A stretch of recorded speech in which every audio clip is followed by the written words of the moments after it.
তো উনি তো অসত্য কথা বলতে উনি পারদর্শিনী, অনির্তভাষিনী, উনি সত্য কথা কখনো বলেন না। সুতরাং উনি নিজের আয়নার সামনে দাঁড়িয়ে উনি বলবেন এটা আমি নাকি তো অন্য কেউ, এত অসত্য কথা বলেন। তিনি মুসলিম লীগ করেন কি হিন্দু মহাসভা করেন তিনিই বলতে পারবেন। আসলে তিনি আরএসএস করেন, কখনো মুসলিম লীগ কখনো হিন্দু মহাসভা, এটাই হচ্ছে ওর চরিত্র। শুভেন্দু আর মমতা তো ওরা এক গ্লাসে ভাত খায়, নতুন কিছু না তো। ওরা এক থালায় দেখবেন ভাত খাবে পর্দার আড়ালে দাঁড়িয়ে। যাহা শুভেন্দু তাই মমতা, শুভেন্দুর উৎপত্তি করতে। স্যার, আমরা যেমনটা দেখতে পেলাম সুপ্রিম কোর্টে এই শুক্রবার ওবিসি মামলা ছিল, সেই মামলা আবারও পিছিয়ে গেল। বারংবারের মামলা পিছিয়ে যাওয়ার কারণটা কি? সুপ্রিম কোর্টের কাছে তো শুধুমাত্র পশ্চিমবাংলার মামলা থাকে না, গোটা ভারতবর্ষের মামলা থাকে। তো বিভিন্ন মামলার শুনানি হতে হতে অনেক সময় হয় না, তার জন্য পিছিয়ে যায়, এতে বিস্মিত হওয়ার কিছু নেই। কিন্তু সেই জায়গায় দাঁড়িয়ে আমাদের মুখ্যমন্ত্রী মন্তব্য করলেন যে আমার যারা বন্ধু বান্ধব আছে, যারা আমাকে পছন্দ করে না, তারা এই ওবিসি মামলা নিয়ে হাইকোর্টে মামলা করেছে, এখন সেটা সুপ্রিম কোর্টে স্টে হয়ে আছে। সেই ওবিসি মামলার জন্যই নাকি নিয়োগে সমস্যা হচ্ছে। উনি তো কখনোই সত্য কথা বলেন না। আচ্ছা, ওবিসি মামলায় তো সবকিছু কোনো স্টে করেনি, শুধু ওবিসি লিস্টটা বাতিল করেছে। যারা ওবিসি নন তাদের অ্যাপয়েন্টমেন্ট দিচ্ছেন না কেন? জেনারেল ক্যাটাগরি, এসসি এসটি, সেই অ্যাপয়েন্টমেন্ট দিতে পারেন, তার জন্য তো ওবিসি মামলা আটকে নেই। আসলে ভদ্রমহিলা সত্য কথা, তথ্যভিত্তিক কথা বলতেই জানেন না। ওকে ছেলেবেলা থেকে শেখানো হয়েছে মিথ্যে কথা বলতে হয়, তাই করেন। এই ওবিসি মামলার জন্যই তো উনি বলছেন যে স্টে, মানে ওবিসি যেহেতু স্টে হয়েছে তাই নিয়োগে সমস্যা হচ্ছে, সাঁওতালদের রিকোয়ারমেন্টে সমস্যা হচ্ছে। সাঁওতালদের রিকোয়ারমেন্ট, সাঁওতালরা তো এসসি এসটি ক্যাটাগরি পড়ে, তো এসসি এসটি ক্যাটাগরিতে কোনো ইনজাংশন নেই, তো অ্যাপয়েন্টমেন্ট দিচ্ছেন না কেন? যা খুশি বলতে পারেন উনি। আসলে উনি অ্যাপয়েন্টমেন্ট দেওয়ার জন্য আদৌ আগ্রহী নন। কেন? তো ভান্ডারে টাকা নেই, সব টাকা তো চলে গেছে ক্লাব আর বিজ্ঞাপনে। টাকা না থাকলে অ্যাপয়েন্টমেন্ট দেবে কোথেকে? সেই জায়গায় দাঁড়িয়ে মুখ্যমন্ত্রী আগের দিন বিধানসভায় বললেন যে তিনি নাকি বিধানসভার কোনো জিনিসে হাত দেননি। তো উনি তো অসত্য কথা বলতে উনি পারদর্শিনী, অনির্তভাষিনী, উনি সত্য কথা কখনো বলেন না। সুতরাং উনি নিজের আয়নার সামনে দাঁড়িয়ে উনি বলবেন এটা আমি নাকি তো অন্য কেউ, এত অসত্য কথা বলেন। তিনি বললেন আমি কাগজ ছিঁড়েছিলাম কারণ আমি একা ছিলাম। ওই যে বললাম মিথ্যে কথা বলতে অভ্যস্ত। ওকে যদি আপনারা ওই পলিগ্রাফি টেস্ট করেন দেখবেন ও নিজের নামটাও বোধহয় কখনো কখনো ভুলভাল বলে ফেলে। কিন্তু মুখ্যমন্ত্রী বিধানসভায় বললেন যে বারংবার বলা হয় তিনি মুসলিম লীগ করেন, প্রমাণ করতে পারলে তিনি মুখ্যমন্ত্রিত্ব ছেড়ে দেবেন। সেটা তার ব্যাপার, তিনি মুসলিম লীগ করেন কি হিন্দু মহাসভা করেন তিনিই বলতে পারবেন। আসলে তিনি আরএসএস করেন, কখনো মুসলিম লীগ কখনো হিন্দু মহাসভা, এটাই হচ্ছে ওর চরিত্র। কিন্তু স্যার সেই জায়গায় দাঁড়িয়ে বাইরে বিরোধী দলনেতা শুভেন্দু অধিকারী বলছেন যে এটা মোল্লাদের সরকার, অন্যদিকে বিধান। শুভেন্দু আর মমতা তো ওরা এক গ্লাসে ভাত খায়, নতুন কিছু না তো। ওরা এক থালায় দেখবেন ভাত খাবে পর্দার আড়ালে দাঁড়িয়ে। যাহা শুভেন্দু তাই মমতা, শুভেন্দুর উৎপত্তি কোত্থেকে, মমতার উৎপত্তি কোত্থেকে? সব আরএসএস, নাগপুরের খেলা খেলছে ওরা, সুতরাং ওদের কথায় কোনো গুরুত্ব দেবেন না। কিন্তু সেই জায়গায় দাঁড়িয়ে বিরোধী দলনেতা বাইরে দাঁড়িয়ে বলছে এটা মোল্লাদের সরকার, ভেতরে মুখ্যমন্ত্রী বলছেন যে ওরা একজোট হলে আপনারা থাকতে পারবেন। তো এটা কি একটা বিধানসভার চিত্র? বিধানসভার চিত্র নয় তো। যাদের আপনারা ভোট দিয়ে পাঠিয়েছেন তারা কি বিধানসভায় যাওয়ার জন্য সবাই উপযুক্ত?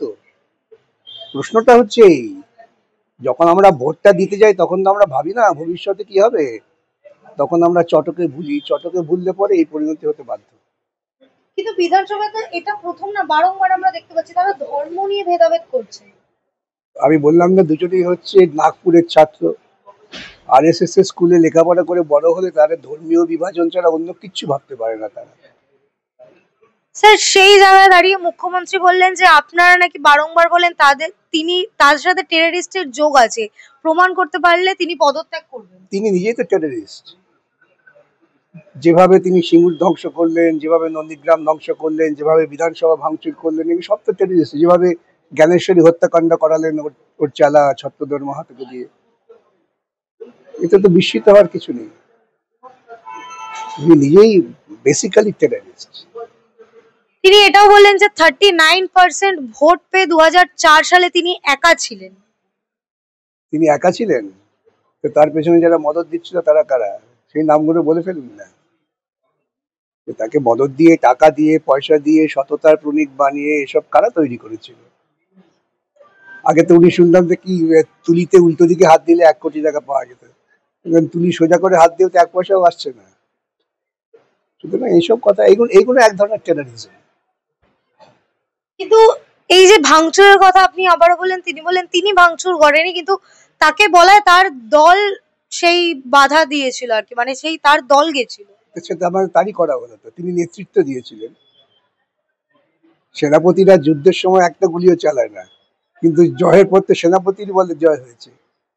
তিনি নেতৃত্ব দিয়েছিলেন গুন্ডাদের, ভাঙ তোরা ভাঙ, ভাঙছিলেন। উনি তো কাউকে বাধা দেননি এই ভাঙিস না, তিনি সংবিধানটা উল্টো দিকে চেয়ে ধরে রেখে ভাঙছিলেন। তো ওর কথা কি বলবেন বলুন তো, যত কম বলা যায় ততই দেশের পক্ষে মঙ্গল। স্যার, আমরা বিধানসভায় আগের দিন যেমনটা দেখতে পেলাম, বিধানসভার বাইরে হরিনাম কীর্তন হচ্ছে, ঢোল ওই খোল করতাল বাজানো হচ্ছে। আপনি তো একজন আইনজীবী, এটা কতটা আইনসঙ্গত বলে আপনার মনে হচ্ছে? এটা শুধু আইন বিরোধী তা না, এটা ন্যায় নীতি বিরোধী। যারা নির্বাচনে ভোট পেয়েছেন, তারা নির্বাচনে ভোট পেয়েছেন এই কথা বলে যে আমরা সংবিধানকে কার্যকর করব, সংবিধানকে রক্ষা করব। আর ভোট পেয়ে জিতেই সংবিধানের মানে কি বলে, সংবিধানের অন্তিম যাত্রার জন্য নাচানাচি করছেন, হরিনাম করছেন, আল্লাহু আকবর করছেন। কখন যে কি করছেন কেউ জানেন না। সংবিধানের সর্বনাশ করছেন, এটা স্পষ্ট করে বলা যায়। স্যার, সেই জায়গায় দাঁড়িয়ে মুখ্যমন্ত্রী এটাও বললেন যে এক সময় বাম কংগ্রেস এবং বিজেপি কেউই মানে ওনাকে কথা বলতে দিত না। তাই নাকি? কবে কথা বলতে পারেননি? ওর মুখকে বন্ধ করবে, আবল তাবল কথা বলতে তো অভ্যস্ত।